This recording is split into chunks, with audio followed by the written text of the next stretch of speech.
Hi, welcome back to this channel. Well, in this video, we're gonna talk about can versus could.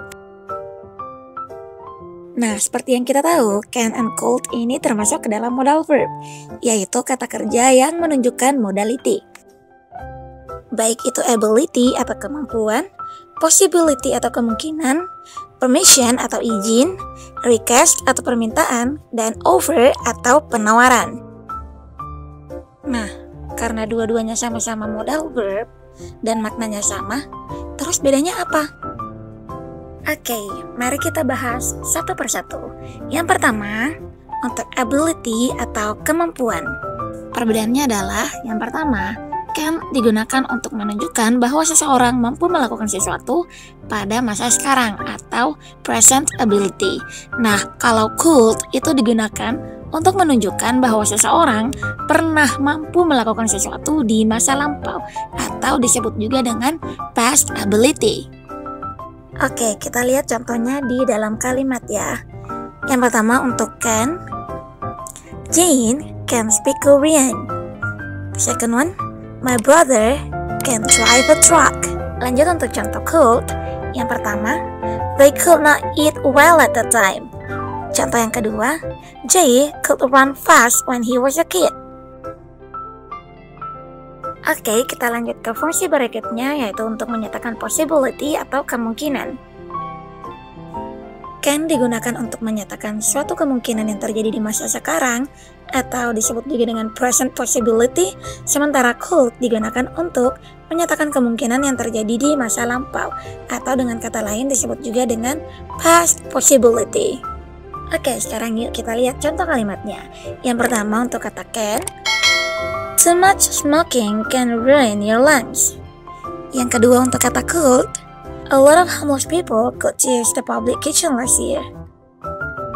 Oke, lanjut ke fungsi berikutnya, yaitu permission atau izin. Jadi bedanya kita menggunakan can ketika kita memberikan izin atau meminta izin secara informal atau secara santai, sementara could itu digunakan dengan lebih formal atau lebih sopan. Yuk kita lihat contoh kalimatnya. Yang pertama untuk kata can I borrow your pen for a minute? Contoh yang kedua untuk kata could you come to the party with me? Alright, next kita lanjut ke fungsi berikutnya, yaitu request atau permintaan.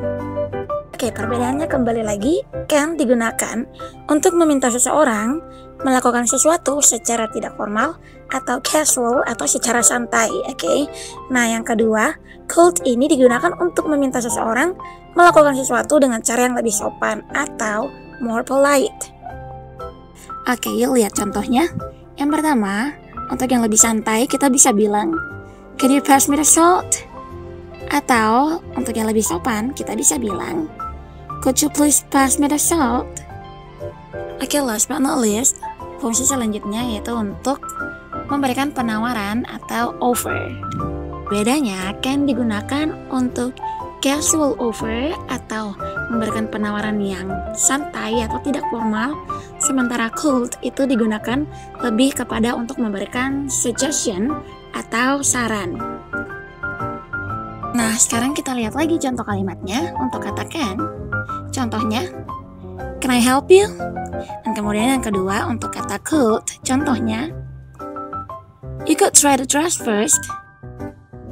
Okay, by the way, before I end this video, let me just tell you something.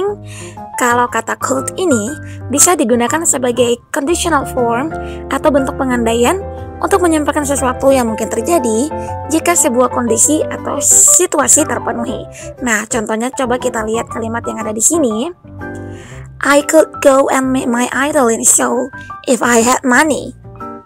And yep, this is the end of the video. And I want to say thank you so much for watching this video. And if you enjoyed this video, don't forget to click like and subscribe. See you soon in the next video. Bye bye.